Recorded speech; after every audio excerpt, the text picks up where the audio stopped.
everyone, this is Joe March here, also known as Sorcerer, and today we're talking about what I don't know about the occult. In my other videos, I always have a section where I say what they say and then what I say, but we're doing a little different today since it's about what I don't know. Instead, we're going to do a section that's what I know, and then a section that's what I don't know. Now, as we go through, the stuff that's toward the beginning of the video will be things that I know a bit about, but not all about. And as we move through, I'll know less and less about the subjects that we're talking about. So let's start out with something I know a considerable amount about, but I definitely am not an expert on, and that is chakras. Is it chakras or chakras? Have I been watching too much Naruto?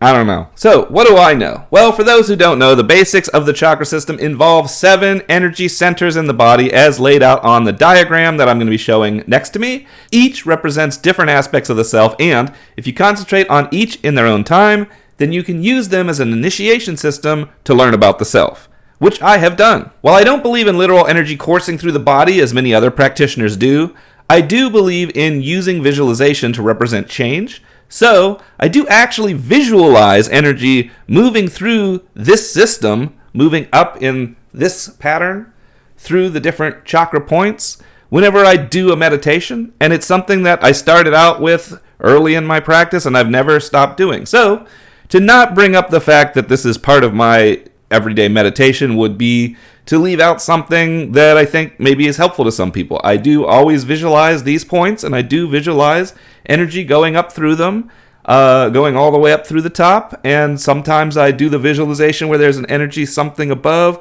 sending energy down through, depending on what type of working I'm doing. So I do this energy visualization thing, even though I don't believe in the actual energy. I still believe that visualizing in this way helps you to connect with your subconscious, and the metaphorical activity of seeing yourself as energizing yourself moves you into the right state of mind. Now for me, the way this works, it feels a lot like the meditation ritual that I talked about in my earlier video, where I talked about relaxing different parts of the body as you move through it. It kind of has the exact same effect, except for me, the chakras move faster just because I'm so used to that being the way of getting into that state. Lastly, on this topic, I have my own mantra, and I speak it whenever I do my concentration on the chakra points. I call it the True Actualization Mantra, and it was actually channeled from Tiamat, for whatever that's worth. So it is my own translation of what the chakras mean. It is not something that you can find in other books or anything like that. It's not meant to be like, here's a true education on what they mean, because that's just not my center of expertise. But this is how I view them, and this is what I say as I energize them. For the first chakra, I say, adapt as needed to survive, but avoid causing harm to others in the process. Then I move on to the second one, be aware of your desires and find healthy outlets for them. And the third one, you recognize that order is established through responsibility, not through power. In the fourth one, you embrace your emotions and accept them for what they are, allow yourself to love. In the fifth one, you speak only truth, most especially to the self, avoiding self-delusion and deception. In the sixth one, you understand the wholeness of who you are. And in the seventh, you embrace the wholeness of the all. Now, what I don't know about these chakras. Some people believe the chakras are literal energy centers and believe that controlling the flow in them can actually heal the body and the related organs. Now, I have played around with healing and magic in my past, and I have never had it work. I've never had the ability to heal anything or help anyone with any kind of healing through magic. So I'm extremely skeptical of this working because of my own experiences.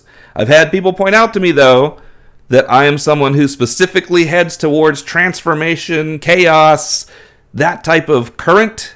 So if you believe in currents of energy, then I'm not the right type of practitioner that someone would go to for healing. That makes sense.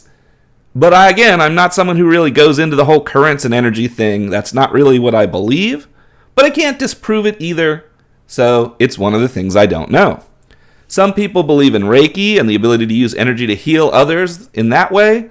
Once again, not something I know anything about. I'm also not interested in having someone else's energy affect my energy in that way if it's real. So you're not going to see me go try Reiki either to find out if it's real.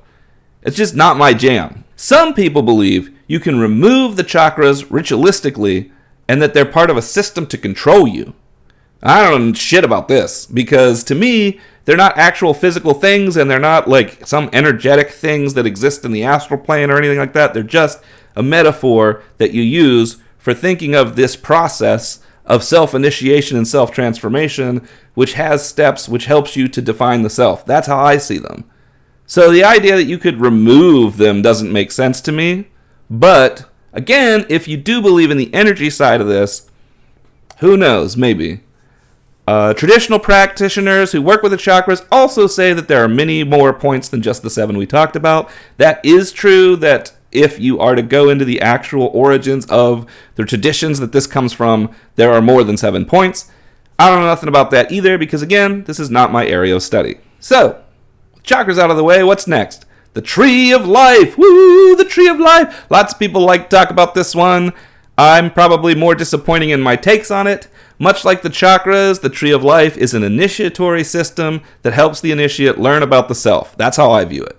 By moving up the tree and concentrating on each point and what it represents, you can grow as an individual. When compared to the chakras, what's learned by moving through these is nearly identical and follows a similar pattern. And you can see I did a whole video on that before I started this Sorcerer 2.0 stuff. I'll put a link to it down in the in the description section.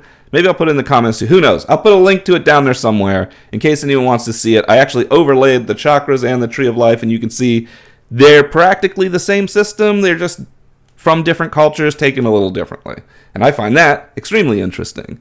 I have experienced work with the tree in my own reimaginings of the Golden Dawn path working, which I've talked about before on this channel. What I don't know, the spheres of the tree can sometimes be compared to the planets in our solar system. This makes their meanings also relate to astrology, and we'll get to my thoughts on astrology later. Some believe that walking the Tree of Life involves working with angels, though for me, in my experience, my version involved working with the Babylonian gods. Some say there is a dark tree that's the reverse of the Tree of Life called the Qliphoth, which involves working with demons, and I don't know shit about that either. To me, the tree is another initiatory process that helps you to learn about the self and to grow. I don't understand how there'd be a reverse version of that, unless it's just instead of using. I think it has to do with the way that the Abrahamic religion split everything into dark and light for some reason. I don't think that that's necessary. That never made sense to me. But if you want to go the dark path, but does exactly the same thing, I assume that's what the Qliphoth is. Some people will get mad at me for hearing that take, but again, I'm just saying what I think. I don't know a lot about this, which is why it's in this video about what I don't know. So let's talk about astrology for a minute. Astrology, from my point of view, let's talk about what I know, what I think is good about it. Astrology is a method of relating the movements in the heavens to what happens on the earth. In the past, this was very important for being able to tell when to do things like the harvest. So we didn't have timekeeping devices. We didn't have people that knew exactly what the calendars looked like. The people who built the calendars, who determined the cycles that continued, were these people who looked up to the stars. And this is where astrology comes from. And this is where the value of astrology as an early budding form of science exists. And that's what I know, and that's what I like. What don't I know? I don't know shit about any of this stuff where you can predict the future with it. I don't know anything about this, like being able to build a person's profile based on what time they were born and the stars in the sky. I have my own theories on why that can work for people, why people believe that that's real, but you can already see with my heavy air quote usage how I feel about it. I really don't think that you can use the stars to predict anything about a person or future events aside from cyclical events, which is just they're in sync with the time periods and the movements. But, again, it's something I don't know.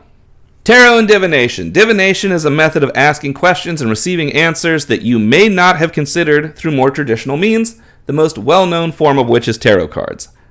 I guess technically pendulums are a well-known form as well, but tarot is the only one I have experience with, so we'll talk about that. So using tarot can be enlightening in my opinion, because the exercise of getting yourself to think about things in another way is what is valuable from tarot. You can flip a card over and look at it, And then the question that you've asked, you have to now answer through the lens of what you're looking at. And this makes you not just answer it however your brain would have normally answered it when you asked the question. You have to now work this other element into it, which forces you to think a different way. And as a result, you may come up with a different answer, different solution, different concept than what you would have come up with if you had just asked yourself the question out loud. And to me, that's the value of tarot. You still will find that your brain tries to get to the path that it wants. It just may take a different route. And this eventually can show you exactly what it is that you want, and what it is that you're feeling, and what it is that you need. And I think that's cool. What I don't know, does tarot divination actually put you in touch with anything supernatural or have any real ability to predict the future? I don't believe so. I see it as just a method of getting your mind to think differently about a problem, and that can result in feeling pretty amazing whenever you see stuff come to fruition from it. But I think that our linking future events to what happened in the tarot is us trying to pattern find as humans. I don't believe that the tarot actually predicts anything about the future. If anything, it predicts the present. But that's how I view divination in general. Now we're stepping further outside of my wheelhouse, and we're going to talk about the astral plane. What I know, the astral plane is said to be an invisible world that can be journeyed to when leaving your body. Many people in the past believed that during sleep, meditation, and psychedelic experiences that the soul left and went to another place, hence the out-of-body terminology. So from my point of view, when they say out-of-body, they're talking about dreams, they're talking about visions, and they're talking about hallucinogenic states. So, I compare the astral to what I see when I'm journeying, for example. So if I say something like, I saw this in the astral, or if someone says, this is what I saw in the astral, and my brain is translating what that means, I assume that means this is a vision they had. This is a journey they went on. This is a dream that they had that was lucid.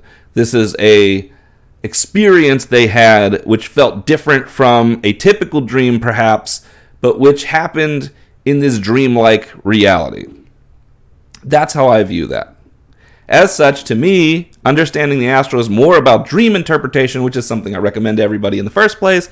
To me, anytime I have any dream, the first thing I do in the morning is try to think back on it and understand what the dream meant. But I see all this as metaphor. So to me, it's, why is my brain concentrating on this, especially if a dream repeats over and over again? Why is this the thing that's going on in my brain? What does it mean? And the more that you think about this sort of thing whenever you wake up, the more you'll start to notice when you're right. Like when you put it together, then those dreams stop recurring and you just get this understanding like, oh, this is something I didn't think about. And your life starts to change a little because you can just kind of figure out these little things that your subconscious has picked up on that your conscious mind is ignoring. And the more times you get this right over time, the more you'll start to understand your own psychology. The more when you have a dream, it'll be quicker for you to be like, I know what that meant, because I know what these metaphors always mean to me. But I find that things like dream journals, or not dream journals, dream dictionaries and things where people try to tell you what dreams mean, that doesn't work for me at all, because my brain is different than a lot of other people's brains. What I see matches the types of metaphors that my brain comes up with, and my brain is just weird. So those dream dictionaries and shit, they don't match my experiences at all. So you really just need to get to know your own mind, what the metaphors mean, and you can use that in order to fix things happening in your current life, because it's always just, to me, in my experience, it's always relating to something that's going on in your life, or something you're searching for, or something that you're concentrating on, or whatever. It all comes out in the dream that way as a metaphorical representation of the answer you're looking for. But that's not what everybody's talking about when they say the astral plane. That's what I see it as. So what I don't know, can the consciousness actually leave the body? People claim this. I don't see any good evidence for it. I think the best test we've had for seeing if this works is people will take a set of numbers that the other person doesn't know about, put it on their wall and say, hey, astral traveled to my location and read the numbers on this wall, and then call me and tell me what they are when you wake up. And this has not succeeded in most cases, and this has been tested by actual scientists and by people who claim to be able to do this, and it has not succeeded. So to me, the idea that you're literally going anywhere where you could see the physical world this way seems far-fetched. There is some interesting talk about remote viewing, where people get visions about events, and then sometimes that seems to come right. But again, I'm skeptical of this. It seems like something where perhaps you're being influenced in some way by whoever's asking you the questions, or you're being influenced by the events of the day, and your mind is coming up with a likely scenario, and that's what matches. But sometimes it can be pretty incredible. So again, it's an area I don't know. I can't completely discount it. I can't be like, no, it doesn't exist. I don't know if it does. I even know people who practice this, and they've had some pretty interesting results. So I absolutely can't just be like, this is all bubkiss. But I really lean toward the I don't believe that you leave your body in this way camp. But this is not even like the only bullet point here about stuff in the astral plane I don't know. So now we're going to get into where it's going to get heated. Is there an aura that people can see around the body? I mean, I can't see it. I've done the different tricks people say to see it, and I can see like fuzzy white stuff around you, but that's eye tricks. I can reproduce it by holding up like my mouse or something and looking at it, and it'll have fuzzy white shit around it. Like, that's not an aura, that's just an eye trick. So I don't know that there's any kind of aura. Again, I tend to lean away from it because all of the scientific experimentation into this, which again there is if you go look for it, has not shown an aura. It hasn't shown any kind of energy radiating from the body that would produce that. So if there's an aura, it doesn't exist in the physical reality, which means you then have to believe in an astral reality as an actual separate thing that exists overlapped, which is not the way that I view the astral plane. But again, this is where the section, what I don't know. Could that be a thing? Maybe. And then to further that, since some people will be like, aura is only one side of it. You've got a whole auric body. You've got an auric field. You've got an ethereal body. Like, look, guys, I've read all the stuff. And the thing is, the reason I'm doing this video even is because in the old channel, I would have just told you guys what all the literature said about this and been like, yeah, that's how it is, because I used to just believe the literature as is. I don't just believe the literature anymore. That's not how I work anymore. Now I'm like, okay, I read this. I know what they say. I haven't experienced it myself. I can't say it's real. And based on everything that I have put together and what does work for me, this doesn't even slot in anywhere. So it could be real if there's some other version of how all this works than what my mind has pieced together, but it just doesn't work given my own experiences so far. So let's take it a step further. If I can't tell you that there's any kind of aura or auric field or etheric part of the body or any of that stuff, is there even a soul? I don't know that either. I do believe that I'm connected to the all. I believe in God, as some people would put it. But to me, God is everything. God is not like somewhere else. God is everywhere, everything. It is the thing that we live within. It's our cosmos. And we are also God. We're a part of that cosmos. We are made up of the star stuff that exists within the cosmos. So to me, God is. And that's kind of the end-all and be-all of it. So do I need a separate part of me that can go off and become part of God? Because I'm already part of God. If I die and my body scatters and gets made into plant food, I'm still part of the same God I was part of before. Is a soul necessary at all? Is a soul a metaphorical concept for a sense of self? I don't know. These are things I think about a lot. I think it's very interesting. These are things I like to hear other people's thoughts on all the time. But for me, I don't know. So if you come to me and ask me, I'm just going to say like, I don't know. I don't know that. Now, we don't know if there's auras. We don't know if there's auric fields. We don't know if there's auric bodies. We don't know if there's etheric bodies. We don't know any of this shit. We don't know if there's a soul. Are psychic vampires real? I don't know. I have friends who claim to be psychic vampires. They say they can take the energy from other people and it helps them. It makes them have energy and whatever themselves. Again, as someone who doesn't really believe in energy work, in Reiki, in auras, and is not even sure if a soul is real, the idea of a psychic vampire seems highly unlikely to me. But I do get that somebody can impress upon someone else the impression that they are somehow predatory or taking something from them. And I do think that there is something to that, but I don't necessarily believe that there's any energy exchange going on. But again, this is in the what I don't know category. So I could be wrong. If you're a psychic vampire and you're like, what? That's bullshit. That's fine. I'm not saying like you should believe me. I'm just saying that's where I'm at this current point in time. Lastly, on the astral, do beings exist that live in the astral plane? I don't think so. I don't think that you can look at the archetypes, the gods, the egregores, the tulpas, the things that exist formlessly because our minds come up with them as being somewhere as if they have a life and actually coming and affecting you and attacking you or any of that stuff. I don't see any of it that way. It's all very conceptualized. It doesn't, like a egregore doesn't have a body to me. It can't like show up and fuck you up. That's just not how I believe it. But again, stuff I don't know. So we'll leave it at that. Now let's move on to physical manifestations of entities, because I think that does relate somewhat. So, I have experienced seeing entities as clearly in my room as if they were there, but only for a few moments. These experiences were shocking and felt like seeing a real fucking person when it happened. Suddenly just being in your house. You know, like, I've talked on the channel before about the time when I thought my wife had gotten into bed next to me, and I turned to look at her, and it wasn't my wife.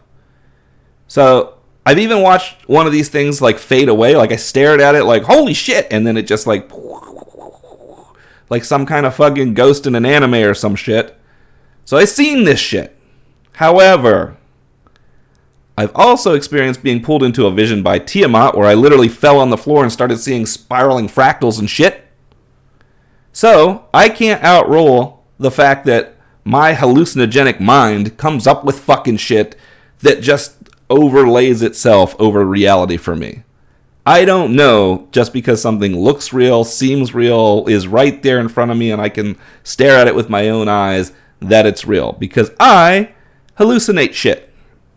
It doesn't happen all the time, but it can definitely happen in these practices. The only way, in my opinion, to know for sure that a physical manifestation is real would be if someone else saw it too. And I have not had that experience yet. So this should answer for a lot of people who are like, oh man, you've seen all this shit. How can you not believe that they're necessarily physical? I never have had it happen when someone else is with me. And on the occasions where someone else was around, they did not see what I saw. So, ergo, I have not experienced something manifesting into physical reality such that more than just myself could see it. So what I don't know, why do people sometimes see shadow people? Why do sometimes people see ghosts? I mean, in my opinion, some of these cases are people misinterpreting something else. Like maybe you go to an area where the electricity is a little off and you feel that freakiness in your spine or whatever, and then because of that, you've got heightened fear sense, and because of that, you're going to start misinterpreting what you're seeing. I believe a lot of ghost sightings and shadow sightings are that. Your eyes can also play tricks on you in certain situations. I've actually seen this happen myself. I've had a situation where I was walking and I thought I saw something like morph out of the side of my car, and I turned and looked and it was just a gray squirrel hopping out. And as soon as I saw that, I felt my brain switching the memory up. It was like, oh, it was like adapting it. Like, oh, it was just a squirrel. And I was like, hold on, memory, that's not what you saw. Don't you adapt this shit right this minute. You saw some fucked up thing, told me it's that, made me look, and then when you found out you were wrong, now you're trying to rewrite my memory? Fuck you, mind, how you do this shit. So I feel like if I hadn't turned to look, then in my memory it would have still been some kind of fucked up car transformation or some shit. So I think sometimes your brain just misinterprets shit, and if you don't investigate thoroughly and find the real answer, you may never know that it was a gray squirrel jumping out from in front of your car or some shit. And I think a lot of us don't realize we have these experiences more frequently than you'd think, because when you do find out, your brain does this weird rewrite thing. It's like, oops, my bad, like, You're like, no, brain, fuck you. Show me what you showed me before. I want to remember this so I can think about this in situations like this when people tell me, I saw this out of the corner of my eye. Well, I've seen shit out of the corner of my eye, but when I investigate it, it usually isn't what I saw. But that doesn't apply to everyone. Some people have genuine ghost experiences, I think. That doesn't mean they're genuinely ghosts, but I mean they have real experiences that they investigate, that they can't find other answers for, and things like that. I also believe, though, a lot of these are hoaxes. I think a lot of ghost hunter shit is bullshit. I don't believe in that shit. I don't even find it entertaining. But I can't rule out the possibility that some people out there have had weird experiences with physical manifestation of some kind that cannot be explained by any of the rational explanations that I've given. And that's what I don't know. So let's get further out there now. Aliens! Baby, aliens! I have not, to my knowledge, ever interacted with an extraterrestrial. But, mathematically speaking, the existence of life forms in the universe is probable. That's what I know about aliens. That is all I know about aliens. So before people come at me like, tell me about the aliens, man. That's my entire understanding of aliens right there. What I don't know. Have aliens ever actually visited Earth? Like, is that even possible?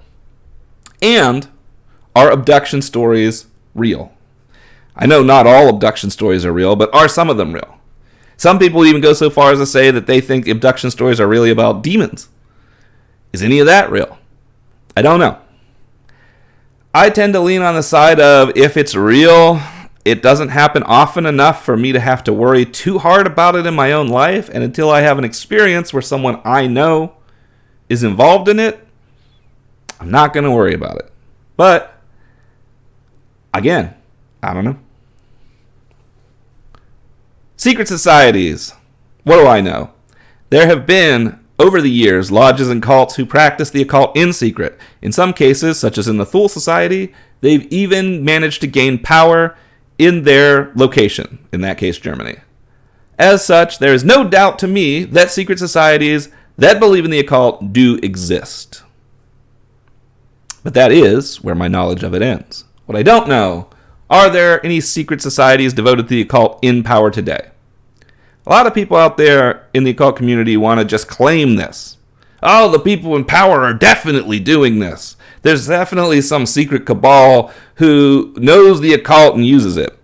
And their rationale for this is always that because they use the occult and it works for them, obviously people in higher positions must also use the occult and it must work for them. But I disagree with most of those people on what the occult is. So that's not convincing to me as to whether anyone in secret societies devoted to the occult are actually in power, or whether people in power use occult practices. But let's move into conspiracies. What do I know about conspiracies? Well, conspiratorial activity is a fact of life. Groups conspire all the time and have been caught doing so many times in history. Thus, the existence of conspiracies is a fact. What I don't know, is there a grand conspiracy to keep the masses from knowing the truth about the occult? I hear this one all the time, especially in the New Ager area. They are trying to keep you from knowing the truth about yourself and coming into your power. Who's trying to do this? And for what purpose? I hear all these different reasons that are basically almost always based on old propaganda. If you look into them, you can find the originations of them in propaganda made by old occult groups themselves. So if anything, this is usually something that secret societies of occult practitioners came up with, not something that a secret society of occult practitioners is actually doing. But, again, I don't know. Secondary conspiracy here. Is the world a simulation? I don't know. My question for anyone who asks that, though, is, does that matter? Would it make any difference? And honestly, if you think about that long enough, there's only one answer to it. The answer is, nope. All right, last one. Things I don't know about. We'll start with what I know about it. The afterlife, baby. I do not know if there is a life after death. I do know that if there's not, one could consider us as being returned to the all upon death, because our bodies will be recycled by the earth. From my point of view, this means we either have an afterlife, and possibly reincarnation or rebirth of some form, or we return to the all, whether spiritually or simply physically. And in all cases, what this means for me is that I should be my best self right now. This may be the only time I have where I have agency as part of existence, regardless of whether there's an afterlife or not. And I should use it to the best of my ability. As such, I can live a life I'm proud of, and if there is an afterlife after that, I can stand without regret before whatever force may be there. That's my take on the afterlife. What I don't know, this should be obvious from what I just said. I don't know if we reincarnate. I don't know if past lives are a thing. I don't know if there's any kind of afterlife whatsoever. I don't know if we go back to being part of the all and death. I don't know. I don't know if there's judgment. I don't know if there's hell. I don't know if there's a heavenly world. I don't know if there's an astral reality that you go to. I don't know if you have the choice about what kind of life you want to live when you get born. All of these ideas exist. All of these are thought experiments made by people, and none of them do I know a thing about. Welcome to the existential dread of admitting what you don't know. I want to thank you guys for watching. I want to thank you guys for listening, and as always, safe travels.